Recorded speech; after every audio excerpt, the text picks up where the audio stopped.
Well, this is your last lesson, lesson number 8, Arrival and Approach in this instrument pilot course. Now, obviously, your flight isn't complete until you safely return to Earth at the end of your trip. In aviation terminology, this is the arrival and approach phase, and many pilots consider it to be the most challenging and rewarding component of learning to fly IFR. Now, we'll cover these specific topics for you.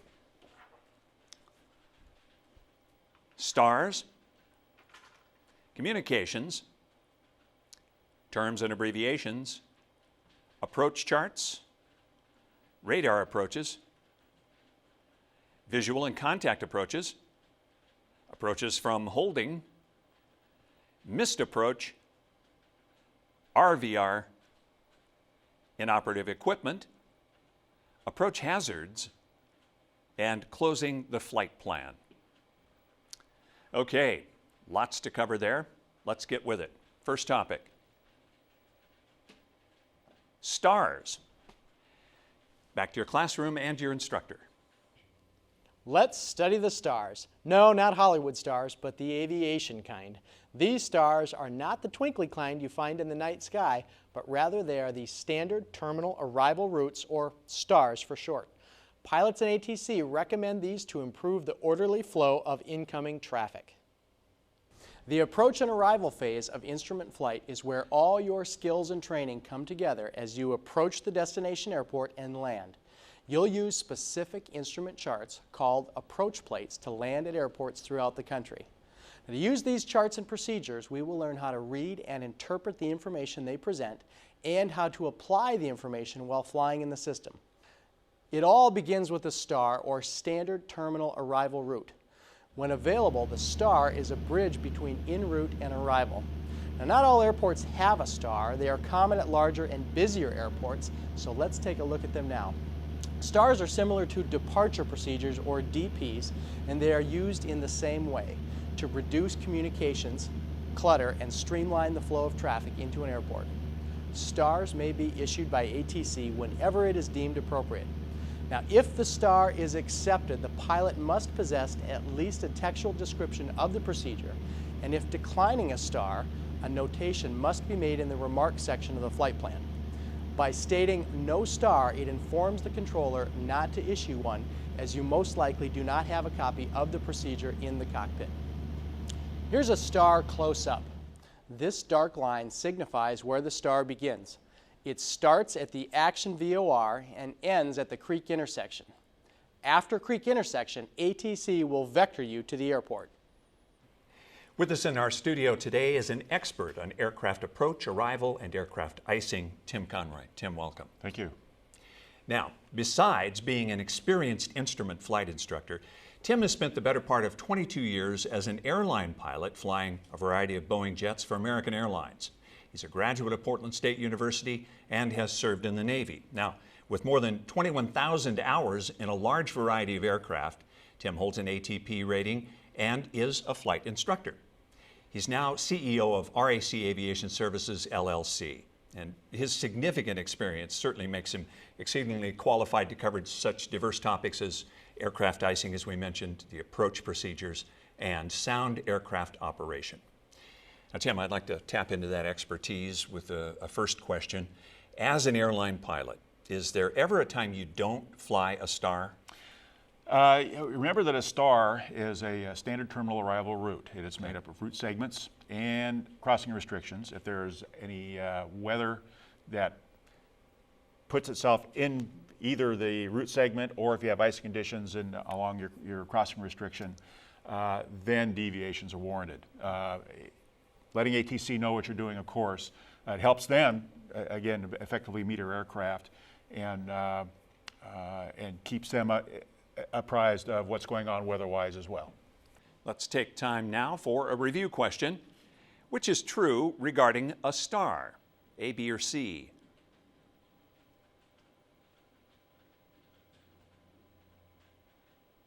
Well, B is the correct answer.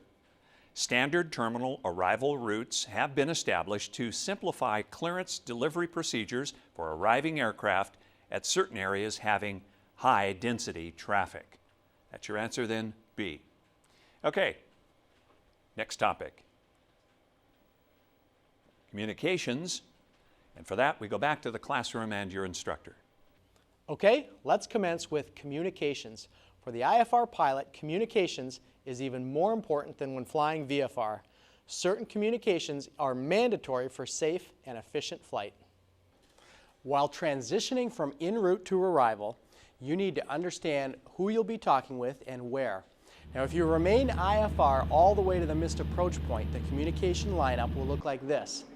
En route controllers will hand you off to approach controllers, who will advise you of ATIS information if time permits, and then will hand you off to the tower. If the approach ends in a landing, the tower hands you off to ground control. But if the approach ends in a missed approach, the tower hands you back to approach control, where you decide to fly to your alternate or try the approach again. Now, this is common and a pattern that reoccurs nearly every time you fly in the system. We'll talk more about using these frequencies later when we talk about approach charts. What happens if you cancel IFR and proceed to the airport under VFR? You will be expected to monitor any available ATIS for runway and weather information on your own, and if the arrival airport has an operating control tower, you will communicate with them at least 5 miles from the airport to comply with Class D airspace requirements. If entering Class B airspace or Class C airspace, VFR requirements must also be met. When IFR, as you enter the terminal area, expect radar vectors to the final approach course or expect to be reassigned at different altitudes. Now, climbs and descents should be made between 500 and 1,500 feet per minute, and if your aircraft is unable to climb or descend at 500 feet per minute, ATC must be advised. If you are being vectored to your final approach course, read back the clearance containing heading and altitude assignments. It is also important to remember while working with ATC, they express speeds in terms of knots indicated airspeed and only in 10-knot increments. Pilots complying with a speed request are expected to maintain that indicated speed within 10 knots, and if unable to comply with the request, they must advise ATC immediately of the speed that they will use. Sometimes it can be disconcerting, but a pilot might be vectored and about to pass through the final approach course. If this occurs, do not turn inbound unless an approach clearance was received. The pilot should maintain the course and query ATC. Controllers are required to advise you that they will be vectoring you across the localizer. Now, when cleared for the approach, you are only authorized for that particular instrument approach for an airport as long as the entire procedure is followed. If you are cleared for a specific procedure, such as cleared for the ILS runway 31 right approach, you must execute only that specific ILS approach. Now, what are some of your concerns as you transition from en route to approach? What does your cockpit look like as you gear up for the approach phase? How has icing affected your IFR operations? Well, as I leave en route Okay. and start to transition to the approach, I want to know what the terrain is below me. So I've got to have that aspect in my head, as well as the route segments. If I am not on a vectored route segment, I want to know where my descent points are, where I can leave an MEA to another route segment, altitude, and so on. Also, I want to try and gauge with respect to weather, icing conditions particularly, where I want to start my descent so that I can make my crossing restrictions, stay legal as far as that's concerned, stay out of the terrain, and minimize my exposure to the icing to the extent that I can. My cockpit was going to be set up for the approach. I'll have the frequency dialed in, I'll have the course dialed in, and then I'll have the approach chart out and basically using it as a checklist, starting at the top, frequency, identifier, course, minimums, and my little trick on my 182 I use before we transition to a glass cockpit on the 182 was to take a sticky and put the MDA or DH on the sticky and stick it right next to the altimeter. Very good. So I don't get, Yeah. so I have that set up already for me so I know where I'm going with the airplane. I also then come back up and take a look at the missed approach procedure, and in my head I'll have the first 2 points of my missed approach in my head so that I know where my missed approach point is, what I'm going to do after. Airport approach, Niner Golf Romeo is back with you at 3,000, and we're on the localizer, but still at 3,000. And Niner Golf Romeo, are we cleared for the approach, sir? Niner Golf Romeo, for now, yeah, are cleared ILS runway 22 approach. Just stay with me. Roger, I'll stay with you. Cleared the ILS runway 22 approach McMinnville, Niner Golf Romeo.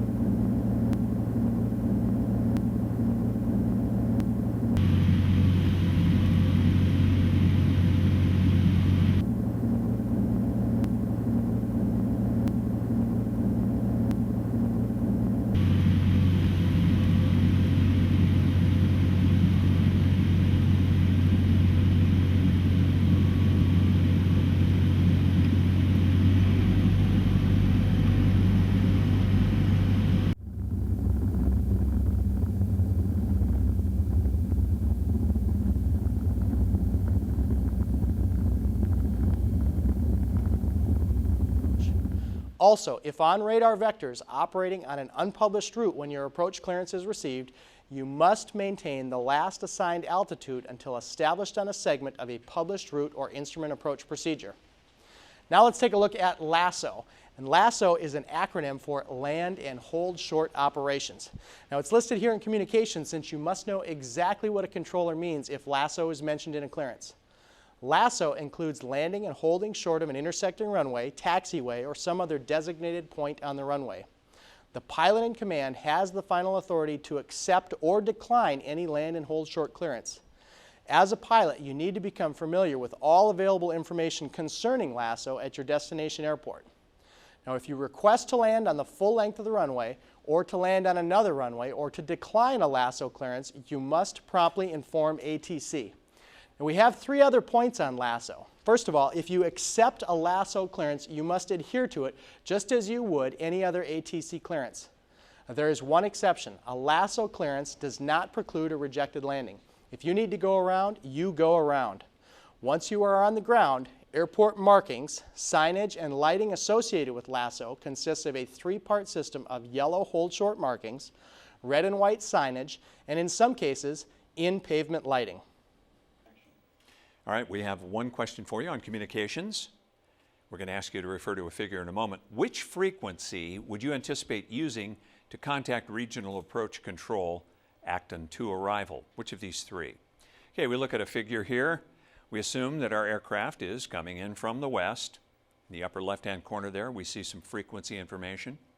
We zoom into that, and if the plane, in fact, is coming in from the west, the frequency 125.8 is the correct frequency, and that answer then is C to your question. Frequencies are shown in the upper left corner of the FAA figure, which we just looked at. Note that you must determine the direction from which you are approaching the regional airport to correctly select the frequency.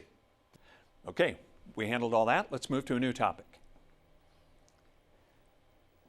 Abbreviations and terms. Back into your classroom with your instructor. Let's briefly cover aviation abbreviations. Without abbreviations in the aviation vernacular, communications would come to a crawl. For example, Automatic Terminal Information Services is comprised of 11 syllables, but ATIS, which is an abbreviation for Automatic Terminal Information Services, has only 2 syllables. So you get my drift. We need to learn the important ones. In this section, we'll cover some of the specific terms you must know to operate IFR. These terms and abbreviations are covered in the FAA Computer Testing Supplement provided to you. There is a list of definitions provided to you during the FAA Knowledge Test. Only about 58 abbreviations and terms are included, and only the important ones are covered in any depth. You can pause the lesson at any time if you want to study the terms and abbreviations in detail. The list scrolls down here alphabetically.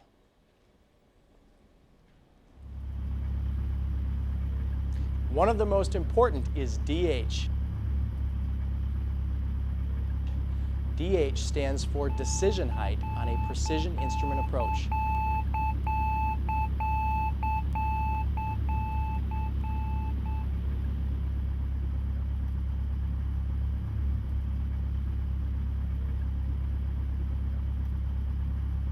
At DH, you either see the runway and land, or you do not, and you execute a missed approach.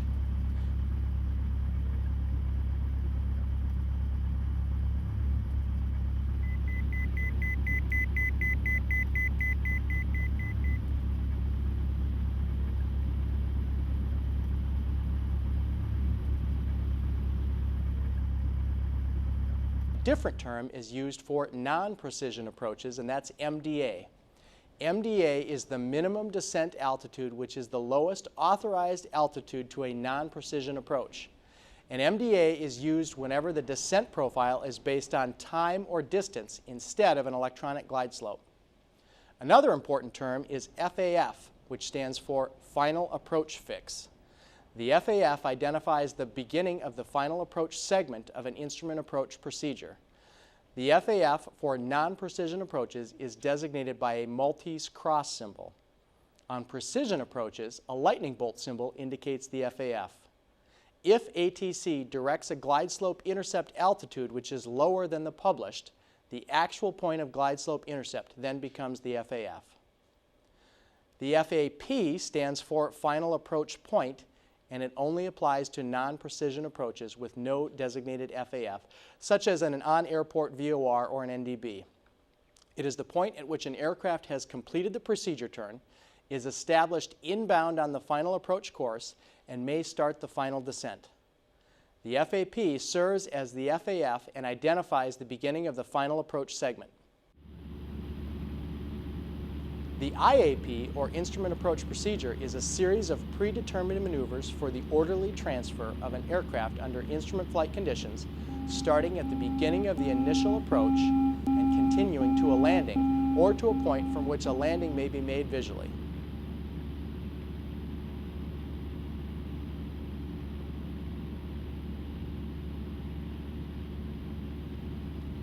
GS stands for glide slope. The glide slope or glide path provides vertical guidance for aircraft during approach and landing. Applying the glide slope angle and the ground speed to the rate of descent table gives a recommended vertical speed.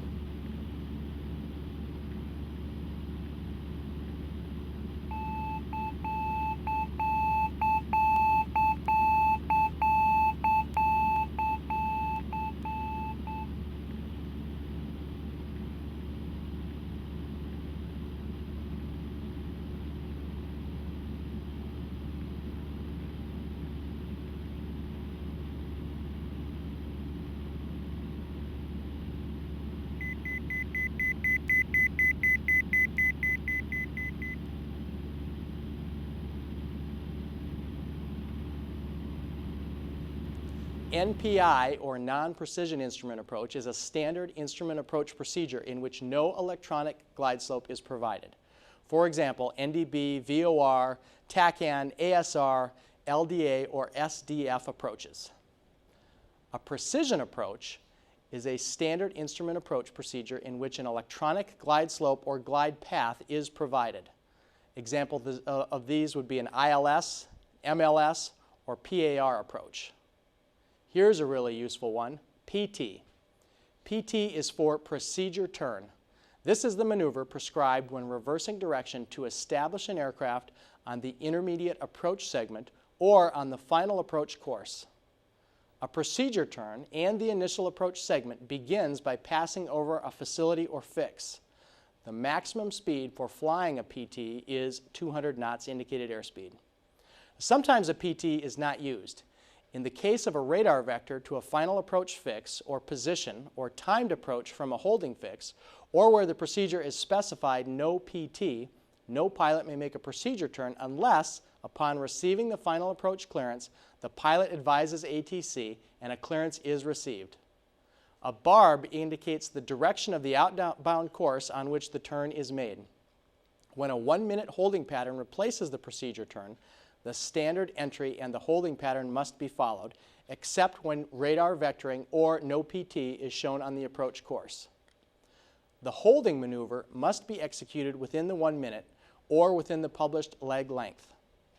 If no barb is depicted, then a procedure turn is not authorized. Headings are provided for course reversal using the 45-degree type procedure turn. However, the point at which the turn may be commenced and the type and rate of turn is at pilot's discretion. When a teardrop procedure turn is depicted and a course reversal is required, then this type of turn must be executed.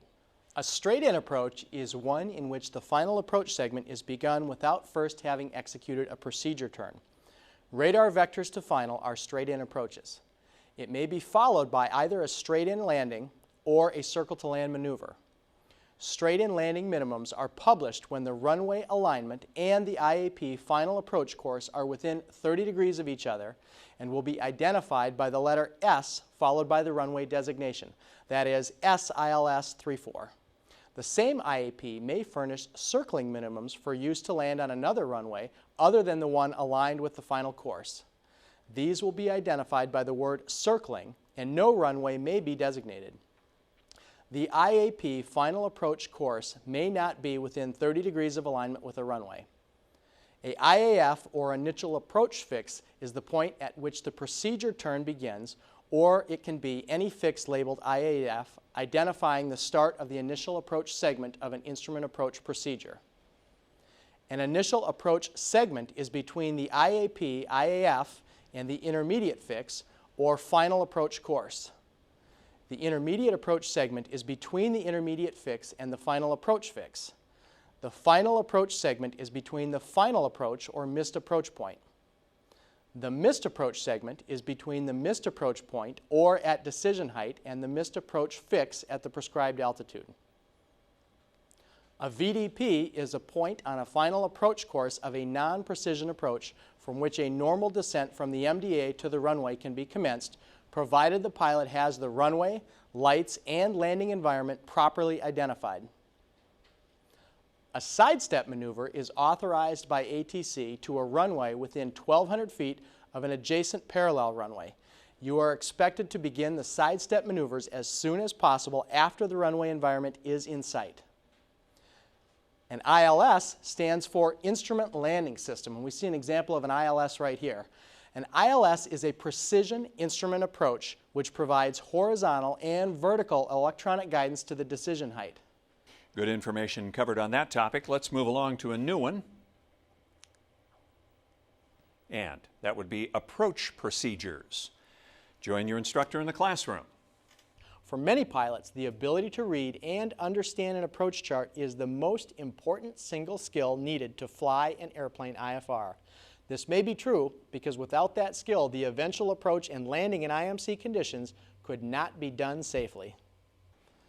Now that we've learned a few acronyms, terms, and abbreviations, let's put that knowledge to good use and look into approach charts. Before we study the approach charts, you must understand that you may be asked questions on the knowledge test from the charts used in the FAA CT 8080 computer testing supplement.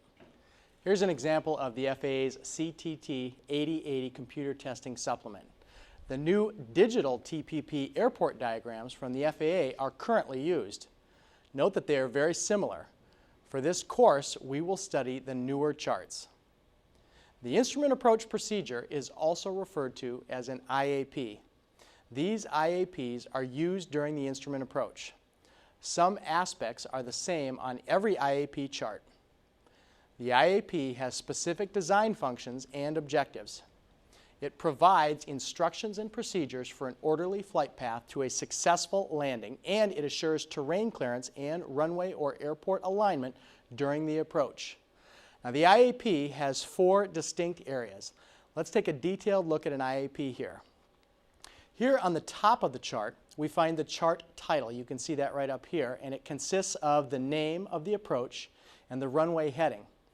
Now, the approach type is an important consideration since it defines the navigational equipment needed to fly the approach. If you have an ILS approach, you must be able to receive a localizer signal, glide slope, marker beacons, and VOR signals in addition to the regular communication radios. Here you also note the location showing the airport name, city, and state. You can see that up here. This section on the approach chart is what we call the plan view, which is always the largest section showing an overhead view. Here's an example of the plan view right there. Now, the profile view shows how to fly the vertical descent. This is the profile view right here, and it shows how we fly the vertical approach to the airport. Now, the minimum section shows the visibility and descent limitations. We can see that section down here. And then the aerodrome data, also referred to as the airport diagram right here, provides useful information regarding the airport surface. Let's take a closer look at the plan view. We'll take a look at that right here. This is Riverside Airport in California. You can see radials coming from VORs to help identify points along the ILS feather itself, and here we have a holding pattern at the outer marker. There's a wealth of navigational information in a plan view. While we are looking at the plan view, consider the definition of straight in. If the approach is aligned within 30 degrees of the center line, the runway number listed on the approach chart, then it is a straight in landing. If it is not aligned within 30 degrees of the center line, it is not a straight in approach. However, this does not preclude a pilot from landing straight in if the pilot has the runway in sight. The plan view also lists communication frequencies data arranged horizontally from left to right in the order most likely used. The plan view also contains the MSA, or minimum sector altitude diagram. This is the obstacle clearance diagram showing safe altitudes of at least 1,000 feet of obstruction clearance over any obstacle in the defined sector within 25 nautical miles of the primary omnidirectional nav aid. The profile view shows a side view of the procedure. This view includes the minimum altitude and maximum distance for the procedure turn, altitudes over fixes, distances between fixes, and the missed approach. The minimum section is enlarged right here. The categories listed on instrument approach charts are based on aircraft speed. These are the categories that you see right across the top. Now the speed is 1.3 times VSO at maximum certificated gross landing weight. Basically, the faster you fly, the higher your ceiling requirements and the greater your visibility requirements. Here we have enlarged the minimum section for a better view right here. The straight-in ILS for runway 9er is the same across all categories of aircraft, A, B, C, and D. Note the bold numbers show the DH to be 994 feet and the visibility to be no less than 1/2 mile. The smaller numbers show that the DH is set at 200 feet above the ground. You can see that right there. Let's try a scenario. Let's say we are circling to land and our stall speed times 1.3 equals 68.9 or 69 knots. What category are we?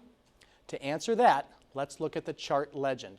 If we zoom in on the maneuvering table, we find that our known speed of 69 knots falls solidly into category A. Now we can go back to the minimum section of the chart.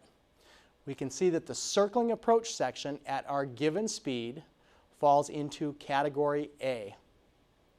And what if you were flying a higher speed than normal?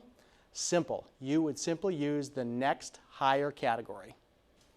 This section right over here advises us to use frequency 121.0 to activate the runway lighting for runway 9. Now the last section to look at is the aerodrome data. We can see an example of that right here. This includes an airport diagram, and it depicts runway alignments, runway lights, approach lights, and other important information such as the TDZE, or touchdown zone elevation, and airport elevation.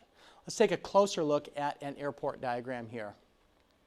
The elevation of this airport is 816 feet, and the runway is 5,400 feet long by 100 feet wide. There is a real, or runway end identifier light system for runway 27, and a MERL, or medium intensity runway lighting system for runways 927 and 1634. There is also a moderately tall tower at 904 feet off to the side near runway 27. This area down at the bottom shows the distance between the FAF and the MAP is 5.1 nautical miles. It also tells you how long it takes to fly from the FAF to the MAP at different speeds. So if we were approaching at 90 knots, you can immediately see it would take 3 minutes and 24 seconds to cover the distance. Let's put this together and fly an approach. Watch as we run this simulation and see how the plane moves along the profile and plan view at the same time, with the plan view giving horizontal guidance and the profile view providing vertical guidance. Let's take a look at this one more time.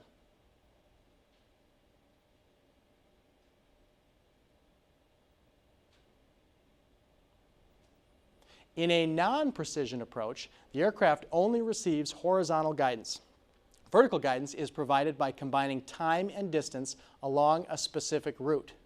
This graphic illustrates localizer coverage and course width. Note that the width, 10 nautical miles, the coverage is 35 degrees of the straight-in approach course, and when within 18 nautical miles out, the coverage is just 10 degrees of the straight-in approach course. Now, here are the 4 ways in which to fly a circling approach. We can see some of those examples right here.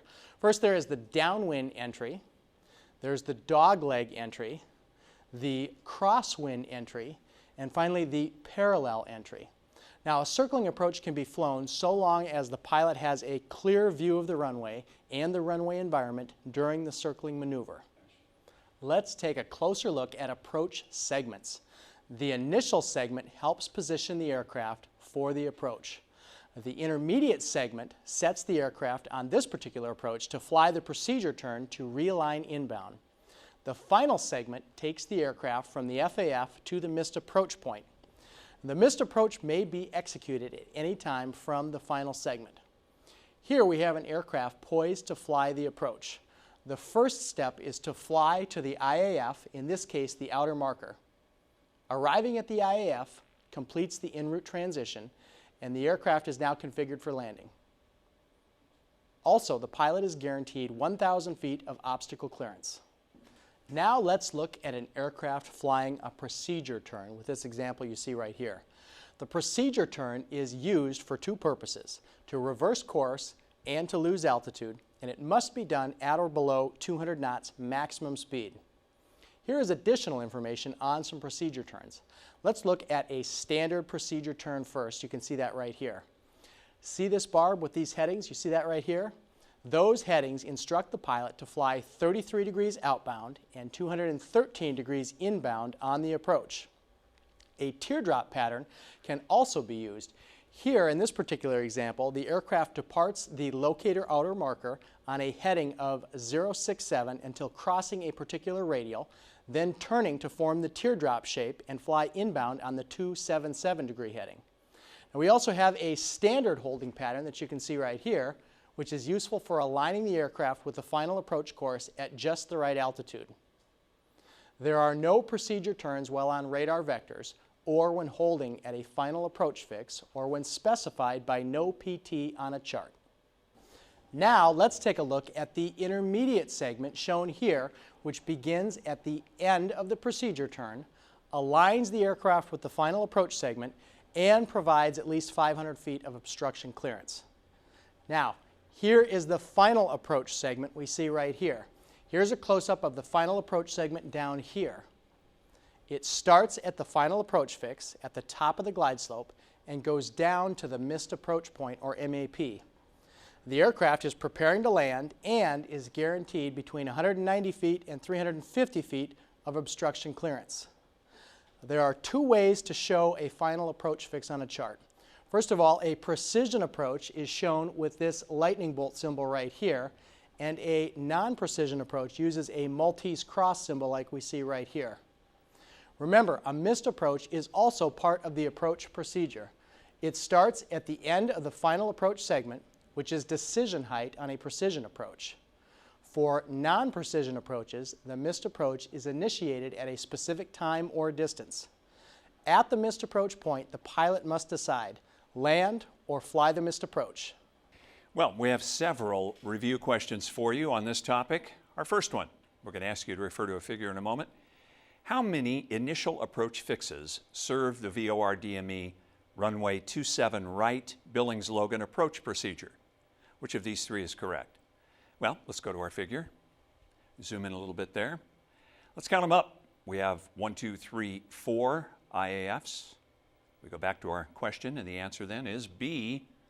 The initial approach fixes are identified by IAF, and there are 4 for this approach procedure. All right, another question. Again, referring to a figure, how should a pilot reverse course to get established on the inbound course of the ILS runway 9 if radar vectoring or the 3 IAFs are not utilized? Which of these 3 is correct?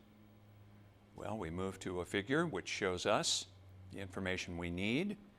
Here's our approach and our holding pattern. We refer to the figure.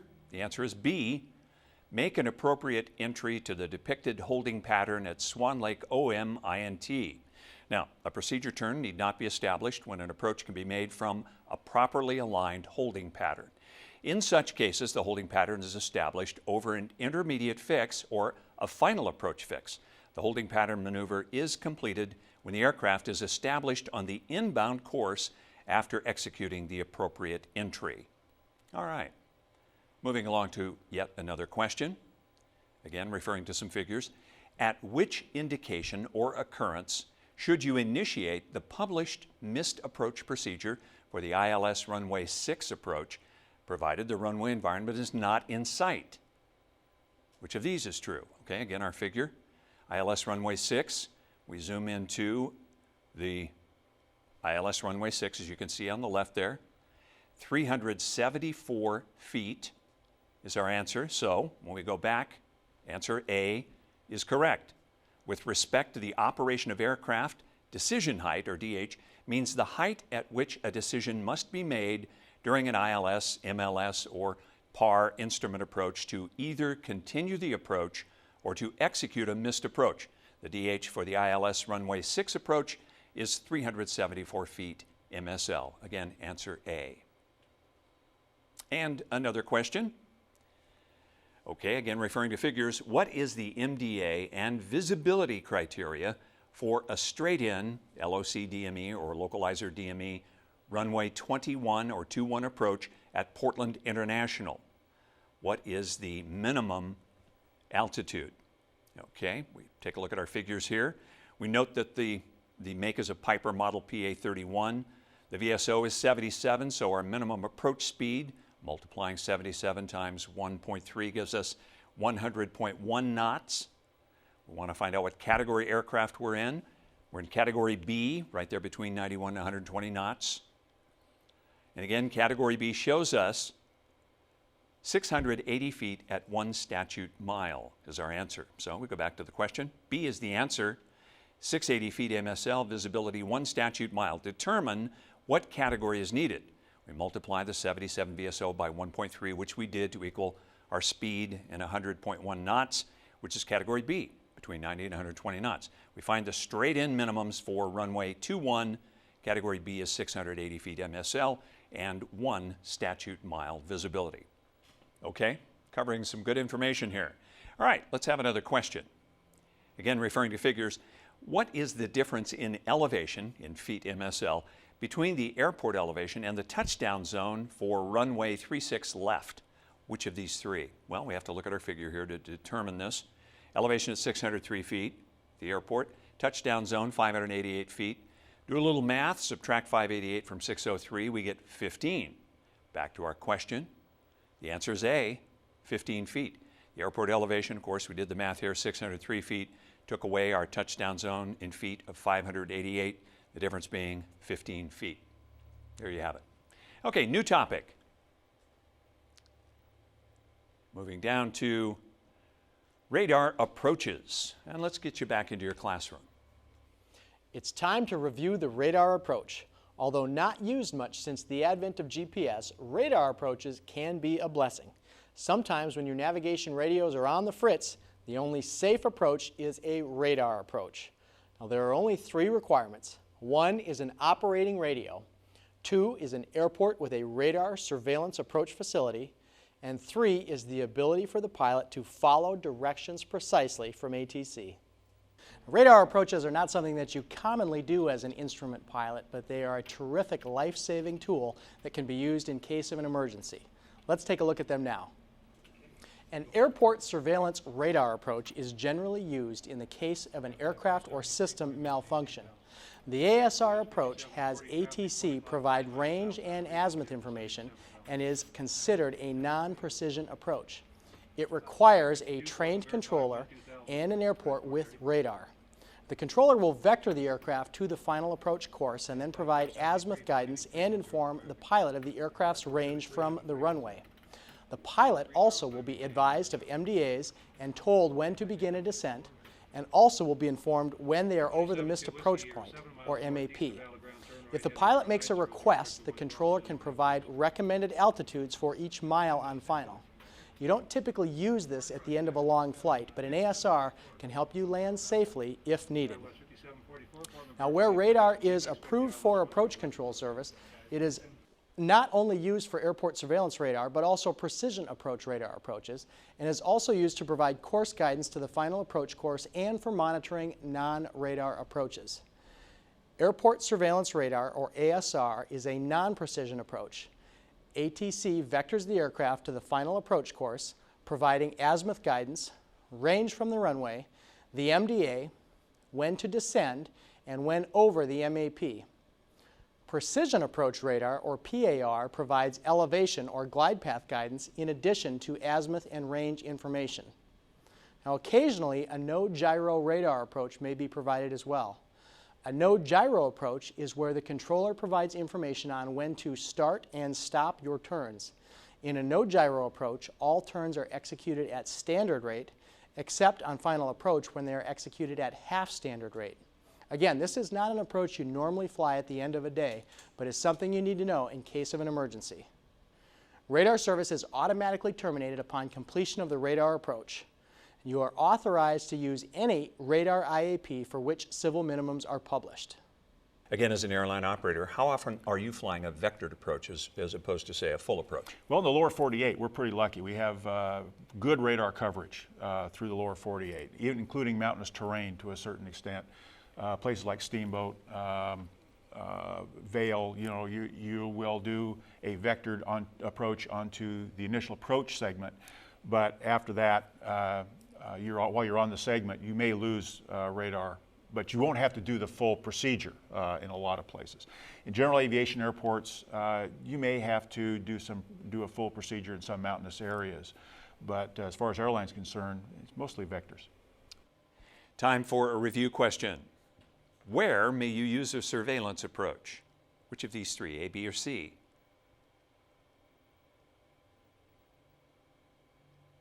And your correct answer is C. An ASR, or Airport Surveillance Radar approach, is conducted by surveillance radar and provides navigational guidance in an azimuth only. This type of approach may be made to any airport or heliport having an approved surveillance approach. All right, tackling yet a new topic. This time, visual approach, and back to your classroom. Next up is the visual approach. Did you know that most likely about 90% of all IFR arrivals terminate in a visual approach? This normally occurs when on an IFR flight plan and the destination is either marginal VFR or better. That's right, Josh. That's been my experience. Rarely do IFR approaches terminate in IMC conditions, much less result in a missed approach. For this reason, understanding the visual approach is a central factor in IFR operations. For the visual approach, visibility must be 3 miles or greater at the destination, and the ceiling must be at least 500 feet above the MVA, or minimum vectoring altitude. As a pilot, you aren't typically aware of the MVAs because they are an altitude used by controllers for vectoring aircraft. In addition, the landing airplane must have either the preceding aircraft in sight or the airport itself and remain in VFR conditions throughout the procedure. There's more on visual approaches. If only one missed approach procedure is available, the following conditions are met. Course reversal is not required.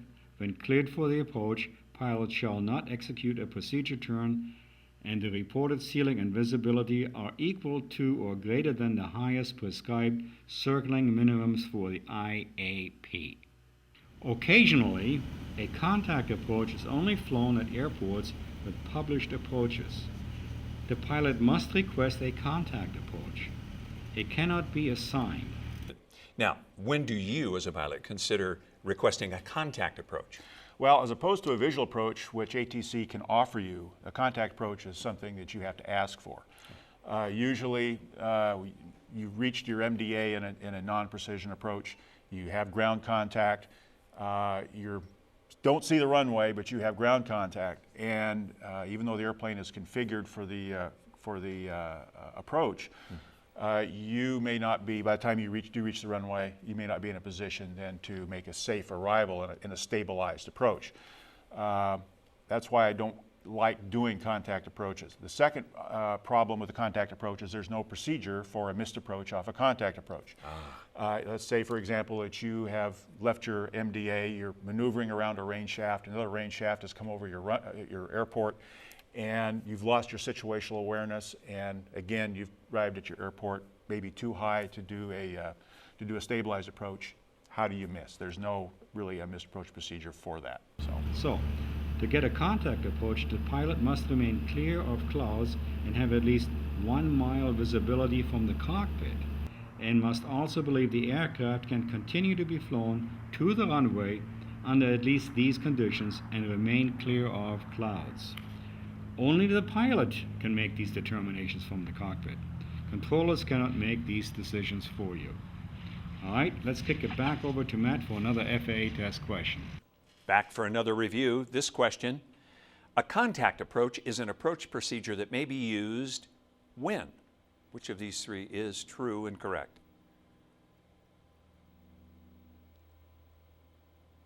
Your correct answer is A, in lieu of conducting a SIAP. Now, a contact approach is an approach wherein an aircraft on an IFR flight plan having air traffic control authorization, operating clear of clouds with at least 1 mile flight visibility and a reasonable expectation of continuing to the destination airport on those conditions, may deviate from the standard instrument approach procedure, or SIAP, and proceed to the destination airport by visual reference to the surface. This approach will only be authorized when requested by the pilot, and the reported ground visibility at the destination airport is at least 1 statute mile. Okay, let's move to another new topic. This one, approach from holding. Get you back into your classroom for that topic. In this topic, we'll cover approaches from holding. Sometimes the weather is so bad at the destination that all arrivals must use an airport that may have only 1 or 2 approaches available. When this happens, arriving aircraft are stacked up at ever-increasing altitudes in holding patterns. Usually the airplane that's lowest on the stack begins the approach, while the remainder continue to hold. Timed approaches from a holding fix are sometimes used when multiple aircraft are holding and waiting to be released for an approach. Let's take a look at those now. Now, there are some requirements that must be met. First of all, a tower must be in operation where the approaches are conducted. Next, direct communication is required to be maintained between the pilot and the approach controller until the pilot is instructed to contact the tower. And if more than 1 missed approach procedure is available, none require a course reversal. Now, if only 1 missed approach procedure is available, the following conditions are met. Course reversal is not required, and reported ceiling and visibility are equal to or greater than the highest prescribed circling minimums for the IAP. And finally, when cleared for the approach, pilots shall not execute a procedure turn. Welcome back to the studio for your review. This question: when making a timed approach from a holding fix at the outer marker, the pilot should adjust the, how would you finish that sentence? Which is correct, A, B, or C?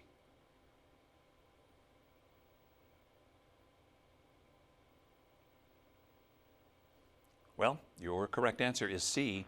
Each pilot in an approach sequence will be given advance notice as to the time they should leave the holding point on approach to the airport. When a time to leave the holding point has been received, the pilot should adjust the flight path to leave the fix as closely as possible to that designated time. All right, your answer again, C. Okay, moving to a new topic again. This time, missed approach. Take it back to your classroom and your instructor. We'd be amiss if we did not study the missed approach subject. There are times when, in spite of your best efforts to fly a perfect approach using the best radios, you still can't land at your destination. That usually happens because of poor visibility. When this occurs, you must execute a missed approach. Now, a missed approach consists of flying a precise series of legs and altitudes to a missed approach point. At that point, the pilot has the option of trying the approach again or proceeding to the alternate destination. The missed approach segment is a key tool to flying instruments safely and must be committed to memory. If you do not see the runway landing environment at the critical deciding moment, you can quickly and easily initiate the published missed approach procedure, maneuvering the aircraft safely away from the ground and any obstacles. The missed approach segment provides a specific flight path and altitude to fly and will return you to a point where you can decide if you're going to try the same approach again or proceed to an alternate airport. But when do you start the missed approach? Well, let's say you make an early decision to fly the missed approach. In this case, you must continue at or above the minimum descent altitude or the decision height until you reach the missed approach point, and then you can execute any turning maneuvers associated with the missed approach. Now, let's say you are circling the land and visual contact is lost. How do you fly the missed approach then? Well, you make an initial climbing turn towards the approach runway and continue the turn until you are established on the missed approach course. Now, aside from not seeing the runway environment, what are some reasons you might decide to execute a missed approach? Well, I think we kind of get wrapped around the axle with the approach issue a bit. We kind of, as pilots, you know, we shoot the approach, we expect to land. And I think we need to back away from that a little bit. You know, there's an old joke where takeoffs are optional, landings are mandatory. Well, I think that landings are also optional. You know, there may be a condition where you may have to be ready for a missed approach, whether it's a VFR or IFR. And I think if you kind of have the missed approach in mind and that the landing is optional, then it won't be a surprise. Outstanding. If I had an equipment failure, either ground or airborne, I've had that happen on an approach into Reno in a snowstorm where I had to miss the approach because the ground equipment failed. There is sudden changes of wind. Maybe you're flying the airplane and you get a sudden change of pitch, power to maintain speed, which could be an indication of wind shear. An increase in crosswinds outside of your limits are good reasons to miss the approach. So be as prepared as you can be for pretty much any consequence. Be aware. Main Very thing is good. be aware and maintain your situational awareness. All right. Okay, taking time again for another question. If an early missed approach is initiated before reaching the MAP or missed approach point, the following procedure should be used unless otherwise cleared by ATC. Your answer is A, B, or C, which is correct.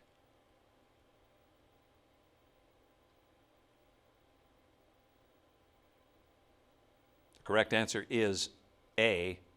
When an early missed approach is executed, pilots should fly the IAP as specified on the approach plate to the missed approach point at or above the MDA or DH before executing a turning maneuver to ensure terrain obstacle clearance. That answer again is A.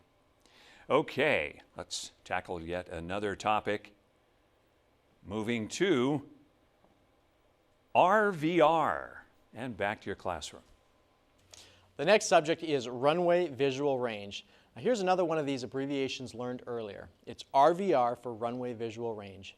Depending on the aircraft, there are times when you may only commence the approach or depart the airport under certain minimum RVR conditions.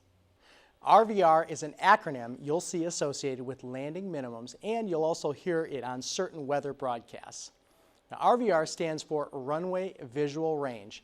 RVR is an instrument-derived value representing the maximum horizontal distance down a specified runway where a pilot can see and identify standard high-intensity runway lights. RVR is always reported in hundreds of feet. Now, if minimum visibility for an instrument approach is stated as an RVR value and RVR is not available, then you can get the corresponding statute miles in FAA's Legend 11 like you see right here. Now you can see that a reported RVR of 1,600 feet is equal to 1/4 mile visibility measured in statute miles. And back once again to the studio for a review question. If the RVR, runway visual range, is not reported, what meteorological value should you substitute for 2,400 RVR? Which of these is correct? In order to arrive at that, we're going to have to look at a legend here.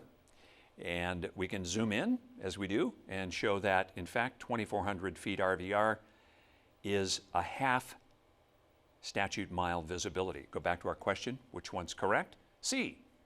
Use the RVR meteorological visibility comparable values in the FAA Legend 11 to convert RVR feet to visibility statute miles.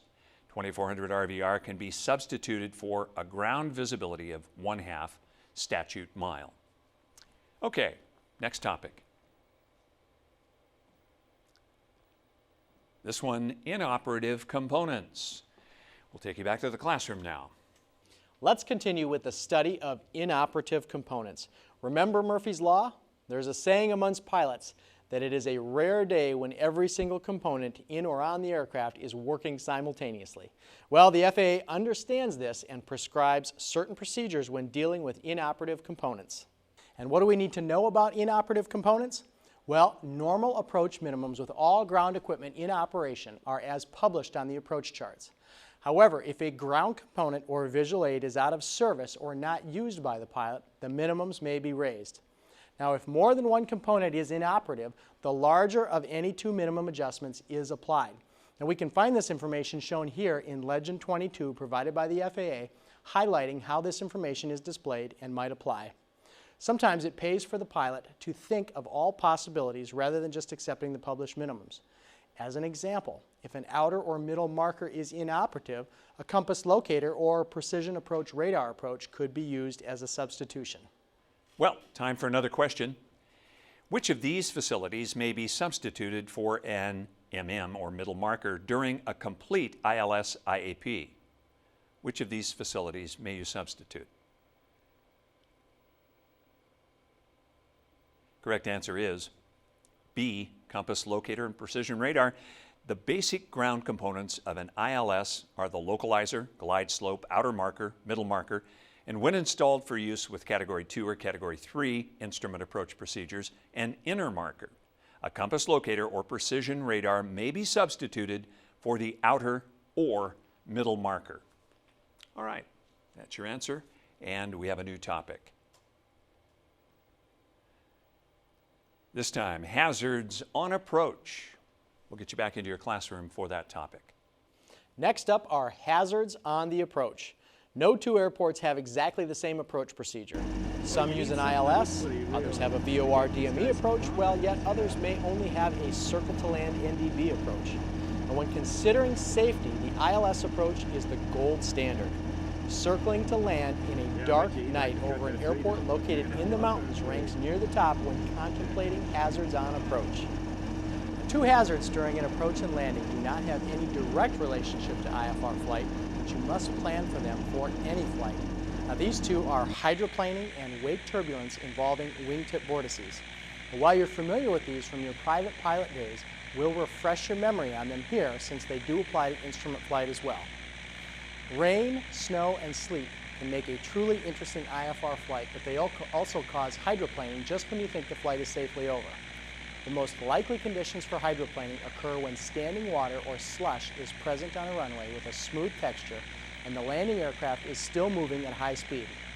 The best way to prevent the possibility of hydroplaning is to apply moderate braking after the wheels have a chance to spin up, and if you have an anti-skid system in your aircraft, make sure to turn it on. Now, you are less likely to think about wingtip vortices and wake turbulence when you are completely focused on shooting an approach through the clouds, but they are still there, waiting for the unwary pilot. Remember, the strongest wingtip vortices are generated by airplanes that are heavy, aerodynamically clean, and flying slowly. Now, these are just the types of aircraft you might expect to see taking off in front of you as you are breaking out of the clouds and completing an ILS approach. These vortices drop lower than the generating aircraft and can move laterally across the ground. Now, this means you must think about the possibility of wingtip vortices laterally traveling into your landing path from a parallel runway where a larger aircraft just departed. Now, if there is a crosswind, the wind can hold one of these laterally moving vortices from a plane departing in front of you right over your landing runway. This means if you break out on an approach and see a jet landing further ahead of you, plan to land past the jet's point of touchdown to avoid any vortices. Taking off, you want to lift off prior to the departing aircraft's point of rotation. In closing, why don't we study closing the flight plan? Unlike when on a VFR flight plan, which generally requires actions by the pilot, such as radio transmissions to ATC or a phone call, IFR flight plans are usually closed by ATC upon arrival at the destination. However, as in most rules, there are exceptions, for example, when landing at a non-towered airport when completing an IFR flight plan. Now you've had a safe, successful flight, your passengers are happy, and you're patting yourself on the back for a job well done as you taxi to the ramp. But now is not the time to forget to close your flight plan. Now if you landed at an airport with an operating control tower, they will close your flight plan for you. But when you land at any other airport, it is your responsibility to close the flight plan with the last controller or the nearest flight service station. Now, these are the same flight service stations providing airport advisories at non-towered airports. Since closing the flight plan is the last section in this lesson, I can't think of a better way to close out the section than to end on an FAA test question. Okay, let's take a final question for our final topic in this lesson. When may a pilot cancel the IFR flight plan prior to completing the flight? At which time, A, B, or C?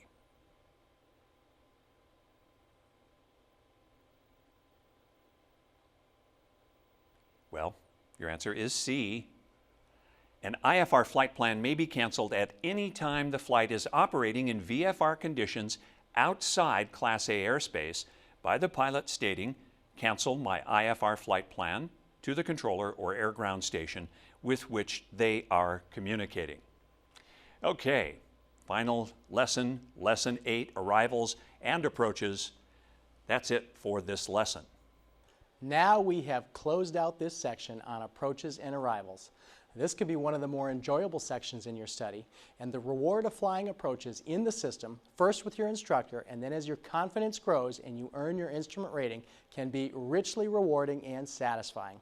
Return to the materials anytime you want to refresh your memory, and I'll look forward to seeing you again in another ASA section or out there flying in the system. Until then, and for Stenbach Communications and ASA, I'm instructor Josh Pruzik, and it's been a pleasure to be your instructor during these lessons. May all your flying be safe and enjoyable.